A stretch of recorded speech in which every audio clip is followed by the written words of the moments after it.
So TEQ is getting his Extreme Z Awakening very soon over on JP Dokkan. We know that this is going to be the next Extreme Z Awakening that is coming, alongside the physical Super Saiyan Future Gohan Dokkan Fest, which should be arriving sometime in the next week. Really, I think any day now, we could get a data download and a notice in-game announcing Future Gohan, about to arrive.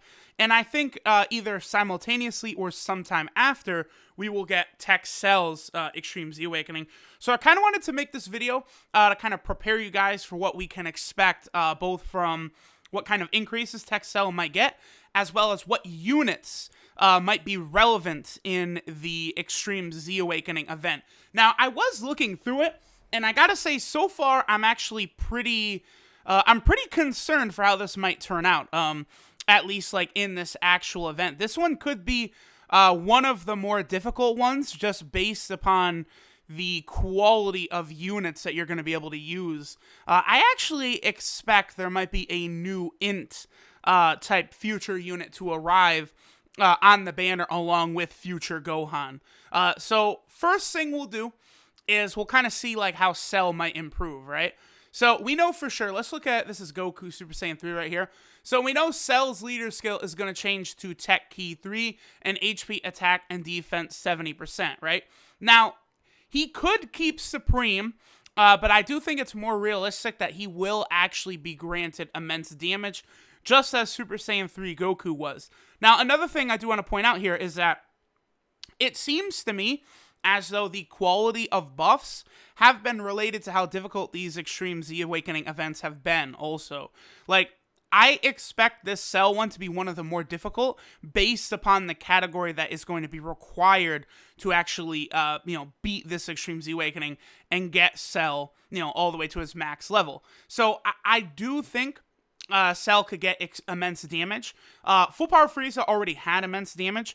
Remember, Full Power Frieza's buffs were pretty minuscule compared to some of these other Extreme Z Awakening units. The reason for that, or at least one reason, is A, Full Power Frieza was already, like, really good, a top-tier unit still, whereas units like Super Saiyan 3 Goku had fallen off dramatically. And the second reason was Frieza's event was quite easy. Super STR units are pretty easy to come by. There was a lot of good ones, and like a very strong free-to-play option, actually two, who absolutely obliterated the events. One of them is this guy right here, this K Gohan, and then of course there also is LR Vegito Blue. Both were fantastic for Full Power Frieza's Extreme Z Awakening event, when it was, very, very easy because of that. So, because of the limited units on the category, I think that will be strong towards TEQ. I do think that will maybe equate to him getting a bigger buff than some of the units have gotten. Now, looking at his passive, right, there's a couple different things they could do here. So, he already gets attack and defense 12% for every key sphere obtained. So, they're not going to, change that, right? Like, one thing, I did bring up Kefla right here, because Kefla, we can look at how she was improved as a nuking type character. She used to be attack and defense 10% per physical key sphere obtained, and then after she awakened, she became attack and defense 12% per key sphere obtained. But notice how the buff is kind of low, right? It wasn't a gigantic jump, because every single orb you get, you're getting an additional 2% attack and defense after she awakens. So, once you start getting a bunch of orbs, that additional damage and defense is really going to build up high, especially because she was no longer limited to a certain typing of orb. Now, if we take a look here at Kid Gohan as well, notice before Kid Gohan EZA'd, he had attack and defense 12%. He only got a 1% buff, but he also did have a lot more to his passive, where he gets additional key. I would say the additional key and attack from Rainbow Key Spheres, that is something we could see on Cell, but I don't know. There's a couple different things they could do here, right? They could make it to where he gets, let's say, attack and defense 15%, and then maybe he could get some additional attack from Rainbow Orbs, and then maybe additional key as well. But if they just leave his passive as is, and then just give him a number buff like that. I feel like that could go as high as 20%. Like, I don't know that they'll go quite that high, but like if TEQ Cell is getting 20% attack and defense per orb, he becomes, I would have to imagine he becomes one of the best units in the game after that. Like, that is just a ridiculous number. Not to mention, of course, you know, his stats will take a good jump. I think it's like tentatively you could say that you could probably add like 3,000 to every stat, basically, right? He'll probably have around 19,000 health, you know, 18,000 attack, 16,000 defense, and then he's going to be able to get 20% attack and defense per key sphere obtained, like when rainbowed. That's just a lot to sort of take in. I do think it's possible, maybe more so like 16%, 17%, 18% might be more realistic, but I actually have very high hopes for this Cell after he Extreme Z Awakens. I think he could become like really one of the best units in the game, and Extreme Tech is going to get a monster buff from this guy, and he could be a low-key good option on the Revived Warrior team, and I do expect him to be a part of the Future category as well, so he could be a very powerful unit on the Future category, especially because I think there's going to be a lot of orb changers on the Future category, so you can like almost build like an orb-changing team and design it around, I think, TEQ Cell doing a ton of damage. It could be like a possible team build you could go with. Now, I don't expect his 12K multiplier to change. That has not changed on any of the units. And I don't expect his links to change either. That's another thing that has not changed on any of these units. So that covers that. Now, let's take a look at what might be the weakness for Cell, like in his event, right? Like, we know for sure it's going to be the Future category. Now, I already did a video the other day. Was it yesterday? I actually can't remember. I did a video recently. I can't remember. I think it was yesterday, not 2 days ago. Or was it? I can't remember. Yo, y'all gotta forgive me. I can't remember already. But I did a video talking about what I expected the units to be in Trunks' category. Now, people always do kind of say that Akatsuki kind of memes around and adds like random units to categories. I don't necessarily think that's true. There are some glaring and notable omissions. You know, obviously the big one, Super Saiyan 4 Goku makes 0% like logic whatsoever why he's not on the Shadow Dragon category. He should be on the category, no doubt about that. But a majority of the other categories do make a lot of sense for their inclusions. I do think that maybe the Vegito card, like, okay, I think the Vegito cards probably should have been on the Pure Saiyan category, or, you know, maybe Kefla or Gogeta. Like, those could have been added. I don't think that would make the category, like, absolutely busted, like, out of this world. Like, the Pure Saiyan category is already super good. I guess they just wanted to kind of do that to limit it a little bit. Like, I do think that those cards should be in the category, so obviously those are kind of like a weird type of mission, right? Or, like, look at Super Saiyan 2 Vegeta and Bulma is not in the Pure-Blooded Saiyan category, which I do think is also kind of dumb, because now that unit is just left with, like, no category whatsoever. So there are certain things, right? But for the most part, I think we kind of can predict what should be on the Future category, right?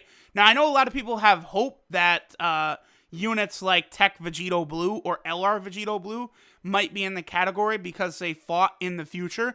I don't think so, but it's more than a 0% chance. Now, I will say, like, all the Zamasus and Goku Blacks, they should be on the category. You know, basically all of those type units, right? And many of the androids probably will be as well. I think any Android 18 that's in this outfit could potentially be a part of the category, even more so than just like this unit right here will definitely be on the category because, you know, Future's in her fucking name. But the other Android 18s could be on the category where she's in that outfit. And same thing with Android 17. I think any Android 17 with this outfit on could potentially be in the category as well. Like, I do think the LR androids, right, will for sure be on the category. Now, going through it, so we know that Cell is tech, right? So we need int units. to do extra damage against Cell and block and all that stuff. And as you guys can see, there is not a lot to work with here. So we have the Int Zamasu. Now, I imagine Int Zamasu is going to be one of the MVPs for this event, because as you guys know, you can't use items in these Extreme Z-Awaken events.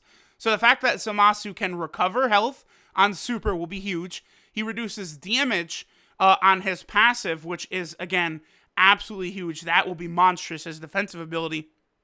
And then he raises his attack and defense the more health you have. If Zamasu really is on the category, I predict that he will be a very important unit for it. And I personally will actually probably 100% this guy to help me with the Extreme Z-Awakening. You know, we'll see. But a defensive unit will always be very important there. Now, this guy might be the MVP of the event too, because he's probably going to be the hardest hitter in terms of dealing damage to the Cell. You just need to have Int Orbs for him to be able to hit really hard. But I think once you do that, this guy can really, he might be able to carry you, and he could probably do several million damage per attack, especially if he can get a crit. Like, he might be very impressive. So keep this guy in mind for the Cell EZ8. Now, this is good. This is a free-to-play TUR option. This Trunks right here, who you can get from the original, Future Trunks story event, where you can also farm the SR Future Gohan. You're able to awaken him to this Super Saiyan, and then by beating the Rage Trunks boss event, you're able to awaken him to this TUR version. Attack 70% is pretty good, and he should be a very solid option. You can't use both of these guys together, though. They have the same name. So you will have to pick one of the two. So, you kind of pick, if you have this guy, you're a free-to-play player, you have him like 100%, he might be a better option than this guy. We'll kind of see once the event actually does happen. Now, our girl Mai here, right? She can be useful for this event just because she is a super int type unit. The one problem, though, is stunning is going to be completely worthless in the event, right? They always make it to where these Extreme Z-Awaken bosses, they are immune to, like, all negative statuses in the game. Stun, seal, attack lowering, defense lowering. So none of that is going to be able to work. But just the fact that she is a super int type unit might help out a lot in terms of the event. And then there's one more. I can't promise that this Android 18 will be on the category, but there's a good chance that she might be. And she is an orb changer to int orbs. So you could change, now you can make a rotation with her and Rage Trunks here if she is on the category. And you can make it to where, you're going to be changing STR orbs and rainbow orbs to int orbs, which might allow this Trunks to like nearly one-shot the Cell if he's like 100% and he has a lot of extra attack. Maybe if you have like a support unit on the rotation as well. So these two could create like a very nasty combo in terms of actually taking Cell down. Again, no guarantee that this Android 18 will be on the category, but I do think there's a good chance. I mean, that's, that outfit where she's, her and 17 literally kill Future Gohan, so we'll see. But regardless, guys, that will pretty much do it for this video here. I'm very excited for TEQ Cell's EZA.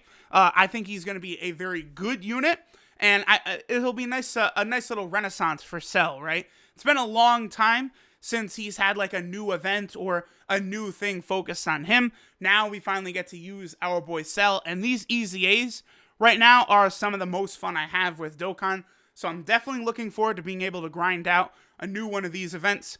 Thanks guys for watching, and I'll catch y'all later.